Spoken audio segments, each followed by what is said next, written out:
بادۂ توحید کے مت والوں، شمع رسالت کے پروانوں، السلام علیکم ورحمۃ اللہ وبرکاتہ۔ الحمد للہ نحمده ونستعینه ونستغفره ونؤمن به ونتوکل علیہ ونعوذ باللہ من شرور انفسنا ومن سیئات اعمالنا، من یهده اللہ فلا مضل له ومن يضلله فلا هادي له، ونشهد ان لا اله الا الله وحده لا شريك له، ونشهد ان سيدنا محمدا عبده ورسوله، اما بعد فأعوذ بالله من الشيطان الرجيم، بسم الله الرحمن الرحيم۔ يا أيها الذين آمنوا اتقوا الله وكونوا مع الصادقين، صدق الله العلي العظيم، وبلغنا رسوله النبي الأمين المتين الكريم۔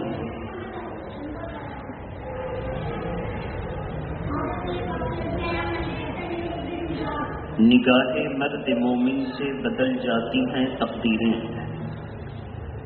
نگاہ مرد مومن سے بدل جاتی ہیں تقدیریں، جو ہو ذوق یقین پیدا تو کٹ جاتی ہیں زنجیریں۔ عزیزان ملت اسلامیہ، آج کی اس محفل محبت میں رجب المرجب کی نسبت سے، چونکہ یہ رجب المرجب کی وہ شان ہے کہ جس کے بارے میں اللہ تبارک تعالیٰ نے قرآن مجید میں ارشاد فرمایا، ان عدۃ الشہور عند اللہ 12 شہرا فی کتاب اللہ یوم خلق السماوات والارض منها 4 حرم۔ اللہ کا ارشاد ہے کہ آسمان و زمین کی پیدائش کے وقت ہی سے اللہ نے سال کے 12 مہینے بنائے، جن 12 مہینوں میں 4 مہینے بڑے بزرگ ہیں، عزت والے ہیں، اللہ کی بارگاہ میں ان مہینوں کی بڑی عظمت ہے۔ ان 4 مہینوں کی تشریح کرتے ہوئے اللہ کے پیارے رسول صلی اللہ تعالی علیہ وسلم نے ارشاد فرمایا کہ ان میں سے ایک ہے رجب مضر، اور دوسرا مہینہ ہے ذی قعدہ، ذی الحجہ، محرم۔ تو 3 مہینے جو ہیں وہ عید والے مہینے کے لگاتار بعد، بقرعید کا مہینہ، بقرعید سے پہلے والا مہینہ اور محرم شریف کا مہینہ، یہ لگاتار 3 مہینے بزرگ ہیں۔ رجب 2 مہینے درمیان میں، شعبان، رمضان اور شوال، 3 مہینے بیچ میں فاصلہ دیے ہوئے ہیں۔ ان مہینوں کا معاملہ یہ ہے کہ جیسے ہی رجب کا مہینہ آتا، اللہ کے پیارے نبی صلی اللہ علیہ وسلم کی زبان مبارک پر دعا کے جملے جاری ہوتے، اور اللہ تعالیٰ کے رسول فرماتے، اے اللہ، اللہم بارک لنا فی رجب و شعبان وبلغنا رمضان۔ اے اللہ، ہمارے لیے برکت عطا فرما رجب اور شعبان کے مہینے میں، اور ہمیں رمضان مبارک کی فضیلت تک پہنچا دے۔ تو رجب کا مہینہ دیکھتے ہی اللہ کے پیارے نبی یہ دعا فرماتے، اور ہمیں تلقین ہو گئی کہ ہم بھی اس مہینے کا احترام کریں۔ یوں تو کسی دن، کسی لمحہ، کسی گھنٹہ میں اللہ کی نافرمانی بڑی بری چیز ہے، لیکن وہ سب سے زیادہ بری ہے کہ اللہ نے جس جگہ کو متبرک فرمایا وہاں پر جا کر کیا جائے، جس ساعت کو ساعت سعید قرار دیا وہاں پہ جا کے اللہ کی نافرمانی کی جائے۔ مثلا جوا کھیلنا کسی بھی جگہ برا ہے، لیکن کوئی قبرستان میں جا کے کھیلے تو پھر امت مسلمہ برداشت نہیں کرے گی۔ کسی بھی جگہ تاش کھیلنا منع ہے، لیکن اگر کوئی مسجد میں آ کے تاش کھیلے تو امت مسلمہ برداشت نہیں کرے گی۔ ایسا ماحول ہے۔ تو اس کا یہ مطلب نہیں ہے کہ اور مہینے میں ہم گناہ کر سکتے ہیں، اس مہینے میں نہیں کریں۔ اس کو رجب مضر کہا اس لیے گیا کہ قبیلہ مضر اس مہینے کو رجب کا نام دیتے اور اس کی اتنی تعظیم کرتے کہ اگر کوئی باپ کا قاتل بھی نظر آتا تو اس پر تلوار نہیں اٹھاتے، اس کو معاف کر دیتے۔ اسلام سے قبل بھی اس مہینے کی عزت کی جاتی اور اسلام آنے کے بعد بھی اس کا احترام کیا جاتا، لیکن اس میں منمانی ختم ہو گئی۔ منمانی یہ تھی کہ جب جنگ چھڑ جاتی اور مہینہ رجب کا آ جاتا تو وہ لوگ جنگ کرتے اور کسی دوسرے مہینے کو حرمت والا مہینہ، احترام کرنے والا مہینہ قرار دے کر اس مہینے کو رجب مان لیتے۔ اللہ کے پیارے نبی صلی اللہ تعالی علیہ وسلم جب تشریف لائے تو فرمایا نہیں، منمانی نہیں، جب رجب کا احترام ہے تو یہ مہینہ جیسے آ جائے احترام کرو، اور صحابہ نے اس کا حق ادا کیا۔ محبت کے ساتھ درود شریف پڑھیں، اللہم صلی علی سیدنا شفینا حبیبنا مولانا محمد وآلہ واصحابہ وبارک وسلم صلاۃ و سلام علیک یا رسول اللہ۔ صحابہ اکرام اور خود ہمارے اور آپ کے پیارے نبی صلی اللہ علیہ وسلم رضوان اللہ تعالی علیہ اجمعین جیسے ہی رجب کا مہینہ آتا تو رمضان کے تصورات گہرے ہو جاتے اور رمضان کی تیاری رجب سے ہی شروع کر دیتے۔ مثلا اپنے کاروبار کے قافلے کو جو بھیجا ہوتا اب رجب کے مہینے سے اس قافلے کو بھیجنا بند کر دیتے، کاروبار کی وسعت کو سمیٹ لیتے، قرض جس کا لینا دینا تھا وہ لینا دینا کر لیتے اور رہتے رہتے شعبان کے مہینے تک مکمل سمیٹ کے اور رمضان کے مہینے میں گوشہ نشیں ہو جاتے اور اللہ کی عبادت میں مصروف ہو جاتے۔ اس کی شروعات رجب کے مہینے سے کرتے۔ وہ فرمایا رجب کے مہینے کا، ویسے تو سرکار غوث اعظم نے اپنی تصنیف جو مشہور ہے غنیۃ الطالبین میں رجب کے مہینے کی فضیلت شمار کرتے ہوئے بہت ساری وجہیں بتائیں۔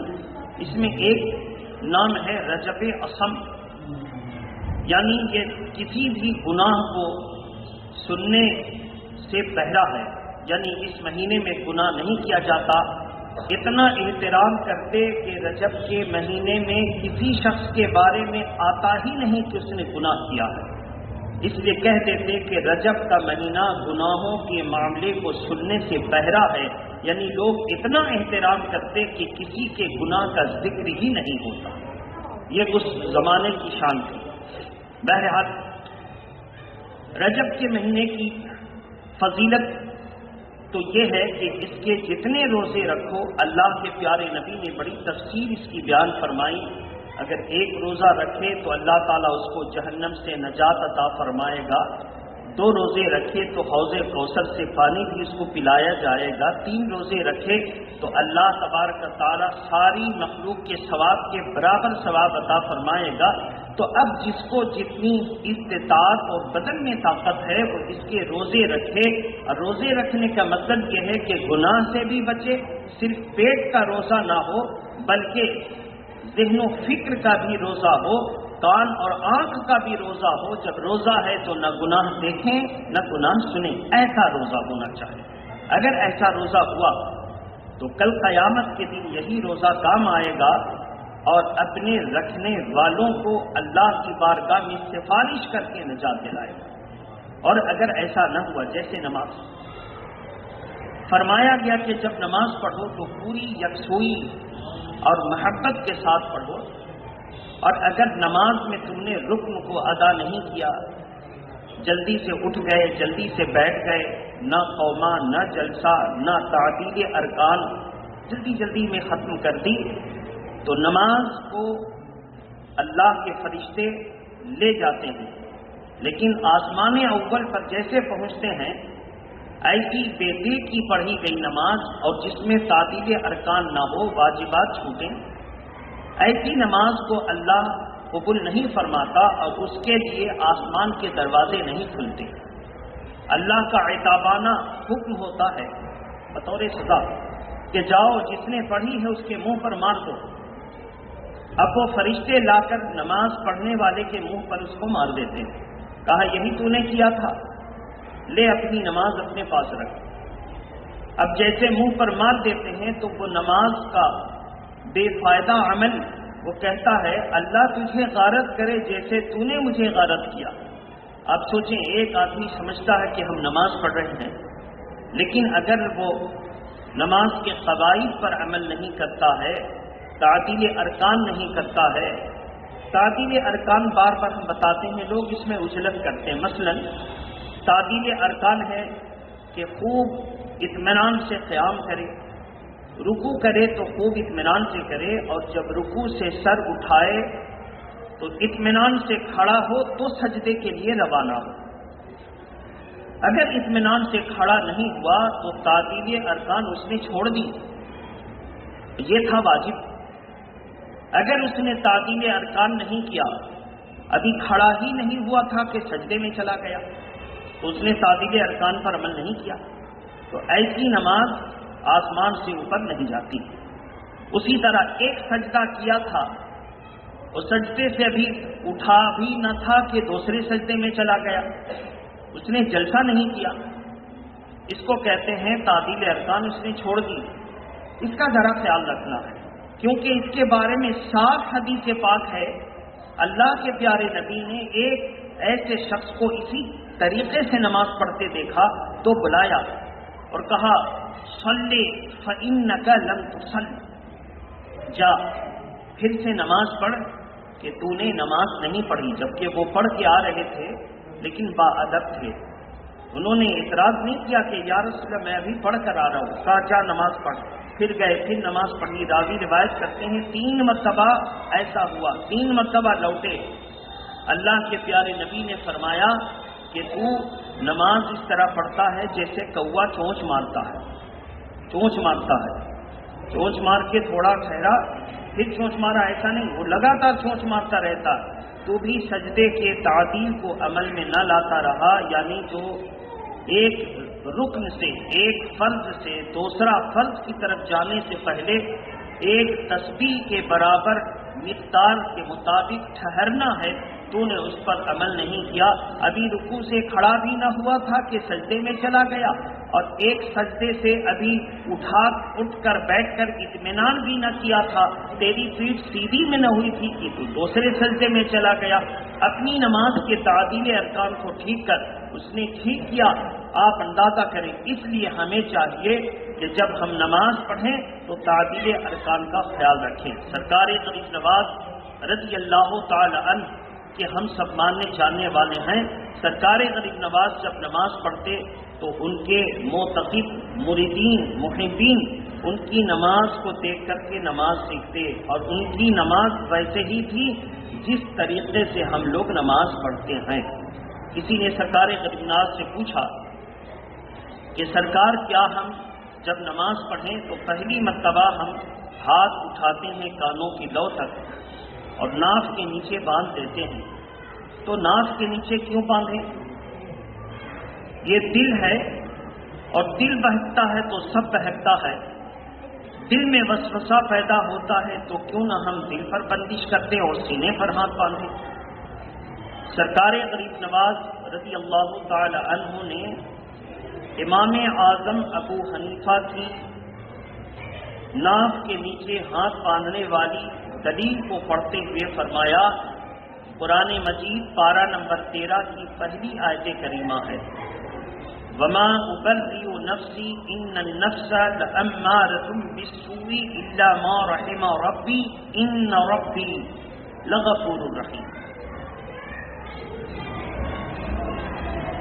ان النفس لامارۃ بالسوء الا ما رحم ربی، اس پر انہوں نے استدلال کیا ہے امام اعظم ابو حنیفہ نے اس آیت کے حصے سے کہ بے شک نفس امارہ برائی پر اکساتا ہے مگر یہ کہ میرا رب مجھ پر رحم فرمائے۔ اس قرآن کی آیت سے استشہاد کرتے ہوئے دلیل لاتے ہوئے فرمایا کہ نفس امارہ کا تعلق ہے ناف سے نیچے، اور جب تم نے یہیں سے بندش کر دی تو اب وسوسہ دل پر اٹھے گا نہیں، اور جب اس کی بندش ہو گئی، اس کا بند باندھ دیا، تو اب وسوسہ آئے گا نہیں، تو سوچ اور خیال غلط نہیں ہوں گے۔ شرط ہے کہ تمہاری نماز ایسی ہو کہ پارہ نمبر 21 میں جس طرح بتائی گئی، ان الصلاۃ تنہا عن الفحشاء والمنکر، قرآن مجید پارہ نمبر 21 کی پہلی آیت کریمہ، ان الصلاۃ تنہا عن الفحشاء والمنکر، اللہ فرماتا بے شک نماز برائی اور بے حیائی کی باتوں سے روکتی ہے۔ اگر واقعی نماز سنتوں، واجبات اور فرائض کے ساتھ ادا کی گئی اور خشوع خضوع کا بھی اس میں معاملہ ہے تو وہ نماز تم کو برائی سے روکے گی، اور جب نماز قبول ہو گئی تو وسوسہ اٹھے گا ہی نہیں، وسوسہ اٹھے گا نہیں۔ تو ہم لوگ سرکار غریب نواز کے تعلق سے یہ جانتے ہیں، بڑے بڑے مفکروں نے فرمایا کہ سرکار غریب نواز لاہور سے دہلی آئے اور دہلی سے اجمیر، بس اتنے سے سفر میں 90 لاکھ لوگ ان کے ہاتھ پر کلمہ پڑھ کے مسلمان ہوئے۔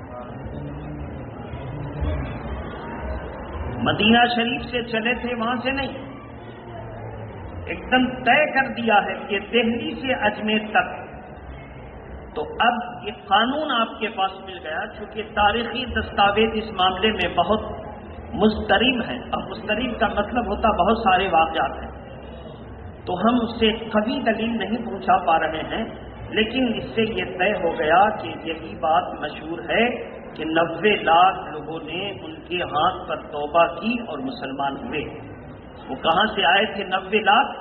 وہ عرب سے نہیں آئے تھے، وہ ایران سے نہیں آئے تھے، وہ ہندوستان ہی کے بسنے والے تھے۔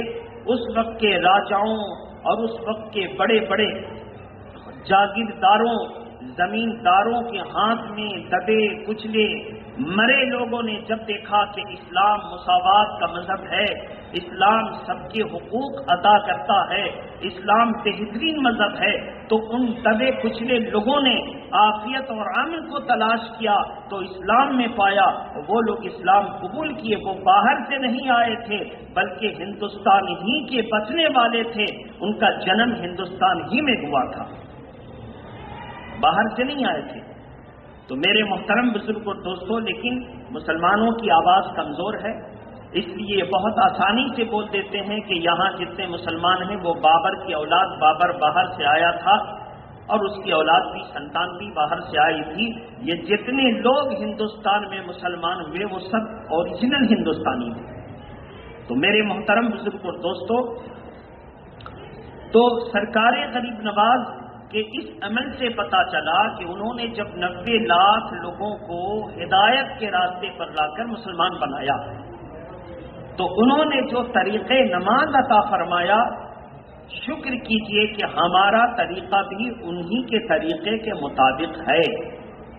ہمارا طریقہ وہابیوں کے مطابق نہیں ہے کہ سینے پر ہاتھ باندھا جائے، اور وہابیوں کے مطابق نہیں ہے کہ کھڑے ہونے کے لیے پیر ایسے پھیلا کر کھڑا ہوا جائے۔ ہمارا طریقہ ادب والا طریقہ ہے، وہی ہے جو غریب نواز نے عطا فرمایا۔ حدیث شریف میں ہے، اللہ کے پیارے نبی فرماتے ہیں جب قیام کرو تو اپنے دونوں پیروں کو قریب قریب کر لو۔ جملہ کیا ہے؟ اپنے دونوں پیروں کو۔ اور وہابی سے کیا مراد لیتا ہے؟ بغل میں جو آدمی کھڑا ہوا ہے اس کا پیر اور اپنا پیر، دونوں پیر کو قریب کر لو۔ اب وہ اپنا پیر قریب نہیں کرتا، ایسے نہیں کھڑا رہتا، اب وہ اپنے بغل والے کے پیر کو قریب کر کر کے اس انداز میں کھڑا ہوتا ہے کہ جو دیکھے گا اس نماز کا مذاق اڑائے گا، کہا دیکھو یہ طریقہ کتنا اونٹ کی طرح کھڑا ہوا۔ اب ان کی سمجھ ہی الٹی ہے، تو ہم کیسے سمجھیں کہ ہماری سمجھ صحیح ہے کہ ہم اپنے دونوں پیر میں 4 انگل کا فاصلہ رکھتے ہیں اور وہ پڑوس کے پیر میں 4 انگل کا فاصلہ رکھتے ہیں؟ حق پر کہو تو حق پر آپ لوگ نہ حدیث پڑھ سکیں گے، نہ قرآن سے آپ دلیل نکال کر کے آپ ثابت کر سکیں گے۔ ہمارے اور آپ جیسے کم پڑھے لکھے لوگوں کے لیے اتنا ہی کافی ہے کہ ہم سرکار غریب نواز کی زندگی کا مطالعہ کریں، تو مطالعہ کر کے یہ پا کر آپ خوش ہو جائیں گے کہ نماز کا جو طریقہ ہم عمل میں لاتے ہیں وہی طریقہ غریب نواز نے عطا فرمایا تھا۔ یہ ہے آپ کے پاس اہم ثبوت، یہ ہے آپ کے پاس۔ اسی وجہ سے وہابی اور دیوبندی بڑی کوشش کرنے کے باوجود بھی اجمیر شریف کے احاطے نور کے اندر جتنی مساجد ہیں ان مساجد میں وہ طریقہ بدل نہ سکے۔ آج بھی وہی طریقہ ہے جس طریقے پر ہم اور آپ نماز پڑھتے ہیں۔ بڑی کوشش کی، بہت تعلق قائم کیے، اور ان کے بعد جو ہے مجاوروں اور خادموں اور سجادہ نشین اور گدی نشین کو دولت کا نام دے کر دیوان کو بھی خریدنے کی کوشش کی اور کمیٹی کو بھی خریدنے کی کوشش کی، لیکن مسلمانوں نے قبول نہ کیا۔ مسلمان نے جب قبول نہ کیا تو آج تک ان کا بد عقیدہ والا طریقہ وہاں جاری نہ ہو سکا۔ اللہ بچا کے رکھے، کب تک بچے گا نہیں معلوم، لیکن اللہ بچا کے رکھے۔ تو میرے محترم بزرگ اور دوستو، تو ناز کیجئے کہ آپ اسی طریقے پر قائم ہیں کہ اولے روز سے جب آپ کے باپ دادا اسلام کو قبول کرتے ہیں تو جو طریقہ غریب نواز کا تھا وہ طریقہ آپ کا ہے۔ غریب نواز رضی اللہ تعالیٰ عنہ کو سب سے زیادہ پسند کیا تھا؟ میرے سرکار کو سب سے زیادہ پسند تھا بھوکے کو کھانا کھلانا، پیاسے کو پانی پلانا اور ننگے کو کپڑے پہنانا، سب سے زیادہ پسندیدہ عمل یہ۔ آج بھی بزرگوں نے یہ بتایا ہے کہ خضر علیہ السلام کی آج بھی وہاں پر ڈیوٹی ہے، اور ان کے آستانے پر بھوکے، ننگے اور پیاسے کو پانی کا وہ انتظام کرتے ہیں۔ تو کیسے انتظام کریں گے؟ ایسی صورت پیدا کر دیتے ہیں کہ ضرورت مند ضرورت پوری کر لے۔ اسی وجہ سے جب لوگوں نے دیکھا کہ بھوکے، ننگے اور پیاسے کی خدمت کرتے ہیں تو ان کے آستانے پر لوگوں نے لنگر جاری کر دیے، پانی کی سبیلیں لگا دی اور ایئر کنڈیشنڈ سسٹم وہاں پر نصب کر کر کے بہت سارے لوگوں کو فائدہ پہنچا دیا تاکہ سرکار غریب نواز کا جو مشن تھا اس پر عمل ہو سکے۔ تو ہمیں بھی چاہیے کہ ہم سرکار غریب نواز کے نام پر اگر کوئی ہم سے کھانے کا مطالبہ کرتا ہے، کپڑے کا مطالبہ کرتا ہے تو ہم اسے دے دیں، اور کوئی مطالبہ کرے نہ کرے ہم مزارات مقدسہ پر قیمتی چادریں جا کر چڑھاتے ہیں۔